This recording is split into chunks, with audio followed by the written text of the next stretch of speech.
million youths into the army and take away from their recruitment source. What they will eat? Cassava, àgbàdo, corn in the morning, yam in the afternoon. It's growing here. You create demand and consumption.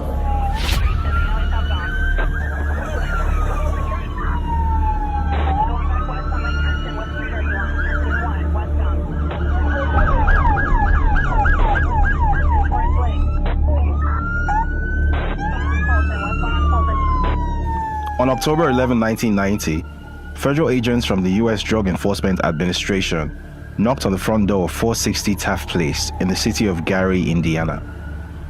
Once a booming steel town with a population approaching 180,000 in 1960, Gary was one of a number of cities and towns across the U.S. suffering from severe population loss, among other adverse effects of overseas competition on their mainstay industries. From having over 30,000 employees at its peak in 1970, the city's main employer, U.S. Steel Gary Works, retained just 6,000 employees in 1990.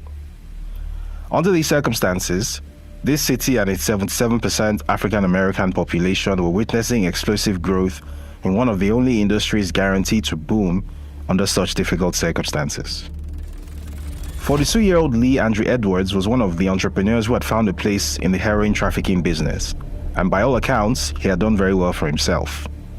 With the proceeds from his illegal business, he had bought 2 residential homes, including 460 Taft Place, an apartment building, a liquor store, and a new car, all paid for with cash. Now, according to court records from the United States Court of Appeals 7th Circuit, the DEA agents arrived at the property to execute a search warrant after a 7-month FBI investigation involving Edwards' brother, Jimmy, had implicated him as the narcotics kingpin of Gary. Edwards did not open the door for the agents, who were forced to break into the house. He then fired 3 gunshots at them, after which he surrendered. DEA agents found weapons including a carbine rifle, thousands of dollars in cash, drug prepping equipment including a triple beam scale, and several grams of cocaine and heroin powder in the house. He was later sentenced to life in prison, but not before something about his business operation came to the fore. Federal investigators had determined that Edwards' heroin supply came from a Nigerian drug dealer in Chicago called Abiodun Agbele. Abiodun had earlier agreed to work for the feds in exchange for lighter sentencing, and as part of the plea deal, he revealed everything he knew about the heroin trade in Chicago. Located at the junction of 4 states with a combined population exceeding 27 million at the time, Chicago was a key trafficking hub in the American heroin trade, and as it turned out, the wholesale trade of an especially potent form of heroin from Southeast Asia in 1990 Chicago was controlled by Nigerian criminal gangs. The following excerpt is taken from the January 2001 Illinois Drug Threat Assessment published by the U.S. Justice Department's National Drug Intelligence Center. Nigerian criminal groups are responsible for wholesale distribution of most of the SEA heroin shipped into Chicago. SEA heroin, which is 80 to 90% pure, is being sold by Nigerian traffickers for $80,000 to $110,000 per kilogram. Wholesalers in Chicago usually sell heroin without cutting it to minimize the handling of the product and their exposure to law enforcement. Now, Agbele himself was no criminal mastermind, however. As he testified under oath, that honor belonged to a man who went by the name of Adegboyega Muiz Akonde, who was apparently his uncle. Shortly after Agbele's arrival in the US, Akonde had taken him under his wing and showed him the ropes of wholesale heroin trafficking. When Akonde returned to Nigeria in mid-1990, Agbele was left in charge of selling regular heroin shipments from Nigeria to Lee Edwards and delivering the profits to his uncle. In the meantime, the Nigerian-led heroin trade in Chicago fed an addiction epidemic that became so bad that it changed local health and law enforcement practices. For the first time, providing addicts with free access to safe syringes and needles to ensure that they did not share them and possibly spread HIV became a core focus of public health policy. In other words, SEA heroin from Nigeria was so potent and addictive that public health policy in Chicago shifted away from trying to make heroin addicts stop using altogether to merely ensuring that they used safely. A notable organization that did such outreach work with heroin addicts was the Chicago Recovery Alliance, While researching this story, I reached out to his current executive director, John Werning, to get a sense of how the heroin epidemic changed law enforcement practices from the 1990s to date in Chicago. And his comments were very predictably grim. He said, "Heroin, of course, has consequences. But I think we would probably say that the more major impact is the draconian laws around how heroin was policed. I think that it's pretty well established that there was a very specific targeting of folks who use drugs generally, but also heroin in particular, and it was mostly targeted toward the policing of black and brown communities. That's not specific to Chicago. I think that's across the nation. But just in general, I think there was a lack of compassion by government entities to give people access to the treatment that they need, or non-violent drug possession and mandatory minimum sentencing. I mean, there's a ton of different aspects of this that absolutely eviscerated populations, particularly marginalized populations in Chicago, and that's probably the advocate's view on this. Now, whether or not that can be translated into a comment about the international drug trade, and specifically from, you said, Nigeria, I just don't know. But that's definitely more like domestic politics than international. Now, while all of this is going on, there was an interesting subplot taking place in the background. An accountant living in the Chicago area who worked for Mobil Oil Nigeria with a declared monthly income of $2,400 had just deposited over $1.4 million in the bank. He had no known source of income apart from his day job, but he had become friends with Akonde and Agbede, discovering one key piece of information in the process: drug dealers need accountants too. Soon, he will find himself holding and wiring money on behalf of a Nigerian heroin gang in Chicago. Fast forward a little bit to January 1992, and he will find himself the subject of a US federal investigation. Fast forward a bit further in the same year, and he would successfully run for office in Nigeria as a senator for Lagos West. Then another politician, also said to have ties to international drug trafficking, would successfully run for president in Nigeria on a controversial all-Muslim ticket in 1993. The election will be annulled, the politician will be jailed, and ultimately another Nigerian military coup would take place in 1994. This accountant would find himself exiled and working with the National Democratic Coalition, NADECO, to unseat a kleptocrat military dictator. Then the dictator would unexpectedly drop dead one day in 1998, followed in quick succession by the jailed politician with the alleged drug links. This accountant would return to Nigeria a hero and successfully run for governor of Lagos in 1999. The kleptocrat dictator's erstwhile bagman, who helped launder over $4 billion, would become the accountant's new best friend, as an erstwhile Chicago drug gang's loader would start his new lifetime mission of capturing Africa's largest subnational economy and turning it into his personal fiefdom. A major political opponent of the accountant would end up strangled to death in his bedroom 10 months to an election which his chosen candidate would go on to win. Said opponent's son would subsequently be offered a cushy job working for that candidate. He would accept the offer. And if you're already struggling to follow this unlikely sequence of events, don't worry, it gets worse. A US district court would seem like an odd place to begin this story, but this is no ordinary story. The main character in this story is an individual whose entire existence is as puzzlingly mysterious as it is loud and public. For at least 30 years, Bola Ahmed Tinubu has been at or near the grinding phase of frontline politics in Nigeria. Yet the peak 1 inch below the surface reveals just how little is actually known about this man, who some say is Nigeria's president-in-waiting.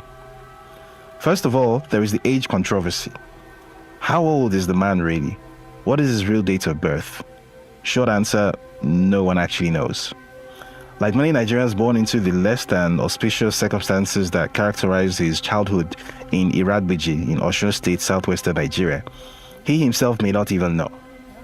Similar controversy exists around what his actual name is. A popular theory is that Bola Ahmed Tinubu is an identity that he transitioned into at some point after moving to Lagos to live with his surrogate mother, Alhaja Abibatu Mogaji. The only thing every version of his life story has in common is that for the first 2 decades or so, he was apparently invisible and unmemorable. There are no childhood friends, there are no classmates, there are no neighbors, there are no colleagues that remember him. Sometime in the mid-1970s, however, he somehow materialized at the international airport in Lagos, holding a passport with a US visa and a one-way ticket to Chicago in hand. From his arrival in Chicago in 1975, his story then becomes easier to track and verify. So what do we know about this guy? We know that he spent 2 years gaining an associate degree at Richard J. Daley College in Chicago. From there, he proceeded on to Chicago State University, where he studied accounting, completing his bachelor's degree in 1979.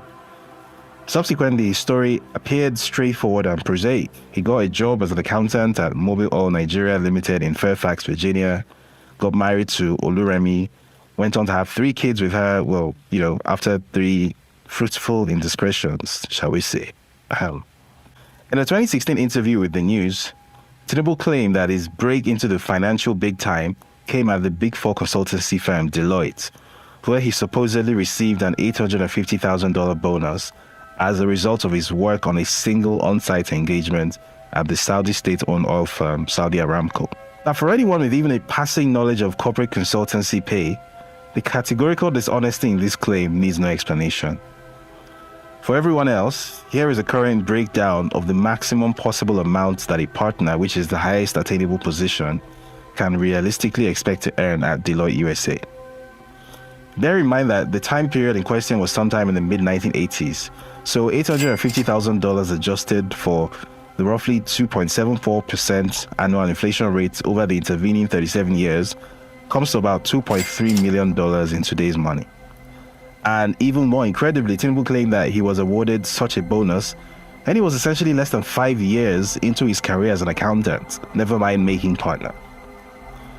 Now, while the interview in question contains several other giant fibs, this particular one stands out because it is the first time in the Tinubu story where he himself acknowledges and tries to explain the fact that he once had a lot more money than a simple accountant working a 9-to-5 consultancy job could reasonably account for at that point in his career. And you should keep that in mind because this becomes more important later on in the story. Now, in any case, one doesn't need an economic study or a Glassdoor salary survey to establish that Tinubu was blatantly lying about where the supposed $1.8 million sitting in his account came from. A document whose existence has long been teased and rumored but never quite properly dissected in public domain tells us all that we need to know.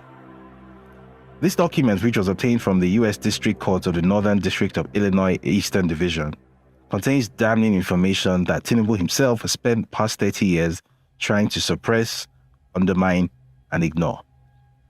This document contains comprehensive case files of a federal case from July 1993, containing clear and incontrovertible evidence that Bola Ahmed Tinubu was once, in fact, a bagman, handling and laundering proceeds of heroin trafficking for a Nigerian drug ring in Chicago. Now, this is not the first time that the contents of this document have been reported, but other stories that have tried to report this story have typically not gone into the detail needed to drive home the point that the man who would be Nigeria's next president is, in fact, a drug criminal. Tinubu's vast army of media shills and spokespeople have spun an endless web of narratives explaining why what is written in black and white is all some kind of mistake or mischaracterization or fake news. And one of the most common defenses is what you can see on your screen right now. Taking advantage of a Nigerian knowledge gap that typically misunderstands how US federal investigations work, this kind of narrative has been floating around the Nigerian media space ever since Tinubu became Lagos State Governor in 1999. Now, explaining the efficiency of indictments in the US, H. Michael Steinberg, founder of the Steinberg Colorado criminal defense law firm, says, "What are the chances for a not guilty verdict if a federally charged criminal defendant takes the case to trial? Statistically, not very good. Currently, federal prosecutors tout above a 95% conviction rate. This is primarily due to the fact that most cases never make it to trial. Most defendants end up taking a plea bargain rather than risk a potentially much greater prison sentence which could be dealt them if they actually went to trial and lost." Now, what this means, in other words, is that America's feds are very good at their jobs, and the likelihood of a defendant in a federal case not being convicted is roughly 5%. Basically, not very good chances. So, could Tinubu perhaps have been part of that 5%? And if not, then what happened exactly that prevented a conviction? Among the dozens of documents in the case files, there's a sworn statement by IRS Special Agent Kevin Moss, who personally investigated Bola Tinubu's financial activities in the lead-up to Lee Edwards' arrest. Here, we reunite with our old friends Abiodun Agbele and Adegboyega Moise Akonde as we pick our way through our heroes' forbidden past. Now, in the interest of keeping this brief, here's a Cliff Notes version.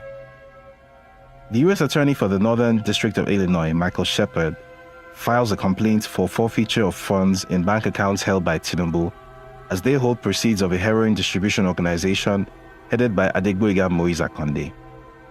Tinubu's funds represent, and I quote, the proceeds of this operation or property involved in money laundering and the proceeds of narcotics trafficking. Shepard requests that the court adjudge and decree that the funds should be forfeited to the United States. Special Agent Moss has analyzed financial documents including bank statements, money orders, cashier's checks, tax returns, and, I quote, wire transfers of huge amounts of cash generated by individuals who are believed to be members of this heroin distribution organization. And he reaches a professional conclusion that the accounts controlled by Tinubu, and I quote, were involved in financial transactions representing proceeds of drug trafficking. The investigation, which began in 1988, has identified Adegboyega Moise Akonde and his nephew Abiodun Agbele as key figures in the trade and distribution of heroin. The investigation identifies the third individual working with the duo to launder their money as a certain Bola Tinubu.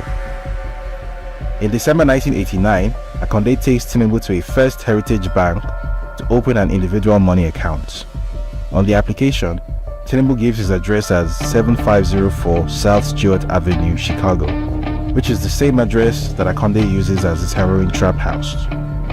Special Agent Moss discovers that Mrs. Oluremi Tinubu has previously opened a joint account at the same bank with Audrey Akonde, wife of Adegboyega Moise Akonde. On January 4, 1990, just 5 days after opening the account, Tinubu deposits $80,000 into it.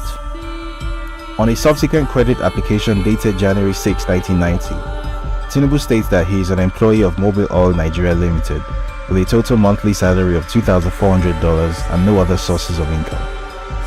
He gives his address as 7504 South Stewart and lists Akonde as his cousin. Despite earning just $2,400 a month with no other known source of income, bank records from First Heritage Bank show that over the course of 1990 alone, Bola Tinubu goes on to deposit $661,000 into his individual money market account, followed by a further $1,216,500 in 1991. And if you're paying attention, that is roughly equal to the $1.8 million he would later claim he made from Deloitte bonuses and salary deposits. Now, when Special Agent Moss interviews Mobil Oil reps about Tinubu's employment, they confirm that Tinubu works at Mobil Oil Nigeria as a treasurer in a capacity that does not involve transfer or custody of large amounts of money. Moss also discovers that Tinubu has failed to file U.S. income tax returns since 1984. On January 10, 1992, a court order is obtained to freeze some of Tinubu's bank accounts containing the suspected proceeds of heroin trafficking in excess of $1.4 million. On January 13, 1992, during a telephone conversation from Nigeria with Special Agent Moss, Tinubu admits to the agent that he knows Akonde and that he had previously wire transferred $100,000 to Akonde's account in Houston.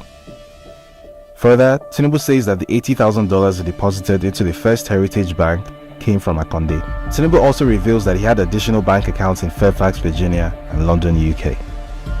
Speaking over the telephone with Special Agent Moss on January 14, 1992, Tinubu admits that he knows Agbele and that he met him through Akonde. Tinubu admits that he has associated with Agbele and Akonde in the US and in Nigeria. In this conversation, Tinubu denies having any additional bank accounts in the US. On January 24, 1992, following a seizure warrant to freeze over $500,000 of unexplained funds in Tinubu's Citibank account, Citibank discovers two additional bank accounts controlled by Tinubu under the name of Compass Finance and Investment Company Limited. Citibank's account opening KYC records bring up a memorandum of association and articles of organization identifying Akonde and Agbele as directors of Compass Finance and Investment Company Limited. Between January 30 and January 31, 1992, Tinubu suddenly does an about-face and tells US agents that he has never had any business association or financial relationship with Agbele or Akonde. This statement directly contradicts his earlier statements and the documentation from Citibank and First Heritage Bank. Special Agent Moss concludes in his submission that based upon this evidence, there is probable cause to believe that a number of Tinubu's accounts are involved in narcotics transactions. The court agrees and orders the forfeiture on August 18, 1993. Tinubu opts to fight the case, claiming that the money is legitimate and it belongs to one Kafaru Tinubu and his surrogate mother Alhaja Habibat Mogaji. Ultimately, he enters into a settlement with the US government on September 15, 1993, agreeing to forfeit $460,000 of the heroin trafficking proceeds to the US government. The balance of roughly $1 million is released to him. Now, why did the US authorities adopt this approach instead of going the whole hog and insisting on litigation so as to obtain the full amount? The US Justice Department's guidelines for asset settlements to cases provides the answer to this in plain English. Settlements to forfeit property are encouraged to conserve the resources of both the United States and claimants in situations where justice will be served.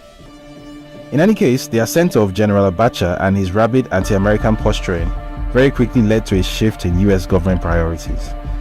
Anyone who was on board with Nadeco and promoting democracy in the face of Abacha's fascism suddenly became an ally, even if just a few years before they had contributed to a heroin epidemic on the streets of Chicago. As anyone with some knowledge of the CIA-Contra crack cocaine affair would know, even Uncle Sam can turn a blind eye to drug dealers when they are working in his interests. Also remember, it was the 1990s. The 90s were a crazy time. At the time when Tinubu informed the US authorities that he was a lowly treasurer at Mobile, Nigeria on $2,400 a month, after having apparently been the world's most generously rewarded junior Deloitte accountant, he was doing some decidedly non-lowly things in the background. Now, while working on this story, a bit of research across US land registries threw up a few pearlers like this one from the Land Records Department at Prince George's County in Maryland. Now, on January 20, 1992, barely 10 days after IRS Special Agent Moss made first contact with Tinubu via telephone, Tinubu purchased a 4-bedroom, 3,016 square foot home at 10111 Limestone Court, Potomac, Maryland, for the miserly sum of $450,000, which he paid in full and upfront, by the way, no mortgage. Now, for reference, this is what this property looks like. This was about 10 days before he did his about-face to Agent Moss, denying having had any financial relationship with his heroin trafficking buddies, Agbele and Akonde. Now, the obvious question raised here is one about timing. Was Tinubu attempting to hide money from US authorities by parking it in real estate once he realized that they were onto him? Where did the funds to carry out this transaction even come from at a time when his accounts were being frozen right, left and center? Now, more real estate record searches raise even more questions about several other parts of the known Tinubu story, including his self-characterization as a bedraggled hero of the democratic struggle and the Nadeco movement under General Sani Abacha. Now, in the interview mentioned earlier, he claimed that following Abacha's coup and his eventual exit from Nigeria, that he was forced to live almost like a pauper after the Nigerian government stripped him of all that he had. Describing his weary but triumphant return home from exile, he said, "I came home with 3 pairs of trousers and 3 jackets. Meanwhile, I had no Victoria Island home to return to. It had been taken over by Abacha. They dispossessed me of the house as well as my office on Saka Tinubu Street, my vehicles and everything else I owned. They claimed they found bombs in it and dispossessed me of it. I was totally cleaned out. I had only 5 shirts, the £2,000 and the jackets." And yet, the Prince George's County Land Records Department will beg to differ, because here was our tragic, impoverished hero of the Nadeco struggle, casually dropping the minor sum of $147,000 in 1995 for a 3-bedroom, 1,668 square foot home at 12625 Hillmead Station Drive, Prince George's County, Maryland.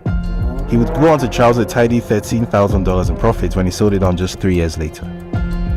He was at it again in 1997, putting down the modest sum of $491,465 on a 4,558 square foot property at 1708 Parkside Drive, Mitchellville, Maryland.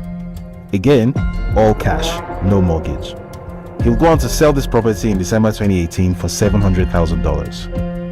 What is more, these weird transactions did not end in 1999 or stop with our hero and his wife.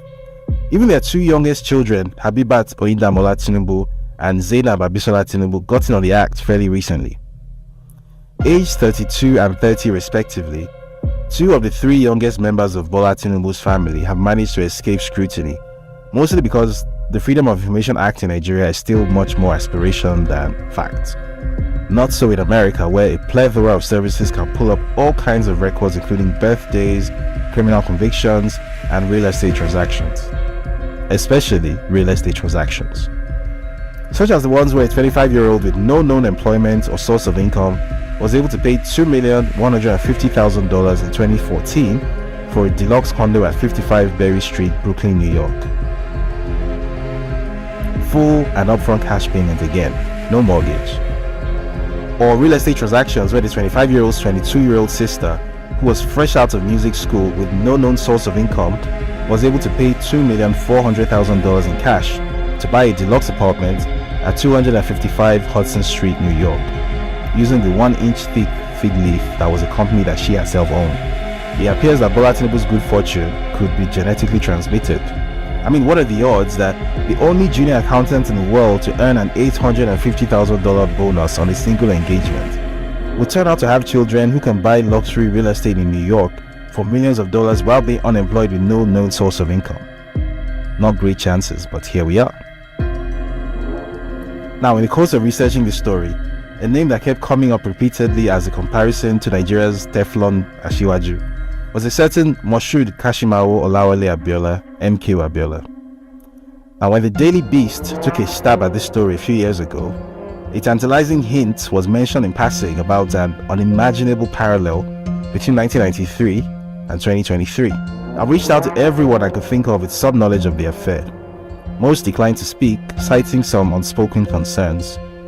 Only Professor Gary K. Bush, a notable African political risk analyst and one-time professor of African studies at the University of Hawaii, agreed to say his piece.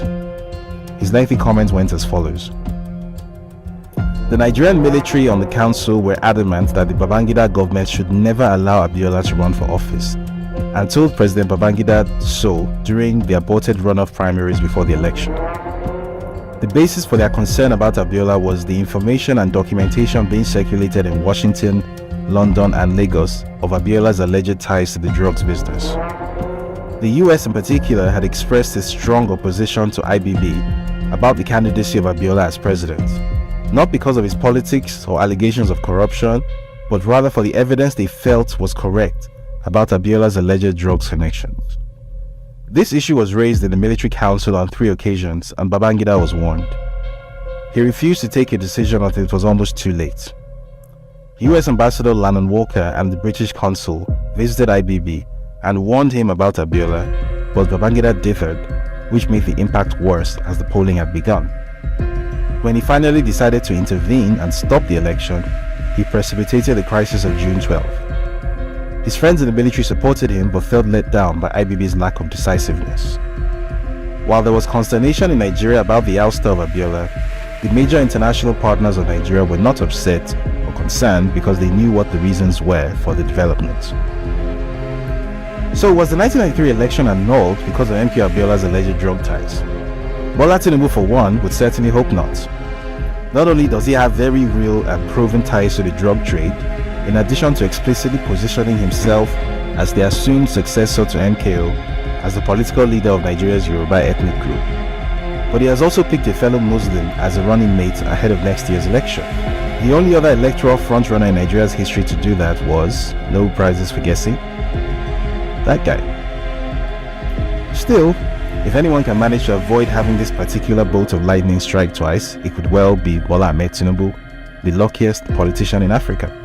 I mean, when he needed money to launch a political career in the 90s, he apparently had $1.8 million saved up from bonuses and salary payments as a junior accountant at Deloitte, which obviously was very handy.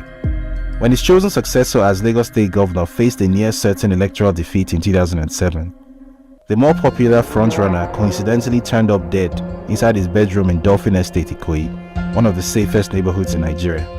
He had been strangled to death. Naturally, the chosen successor then won the election, which was a happy coincidence. When he backed a candidate against the incumbent president in 2015, His good friend Gilbert Chaguri, the former kleptomaniac dictator's bagman, happened to have an excellent relationship with US Secretary of State Hillary Clinton. And she just happened to ignore recommendations from the State Department and US intelligence services to proscribe Boko Haram as a foreign terrorist organization, which effectively allowed it to gain critical mass and make the then government of the day even more popular. Naturally, his candidate duly won the election. Very lucky guy. When a former business partner, Dapo Akpara, took him to court over financial impropriety and money laundering at Alpha Beta Consultants, which is basically his little straw into the Lagos State government's treasury, the court became the first court in the history of Lagos State to burn to ashes and have all its files destroyed. The case was never refiled and it's currently being settled out of court, which is, of course, absolutely coincidental and very regrettable. The 1990s were a crazy time, and the 2020s are even crazier.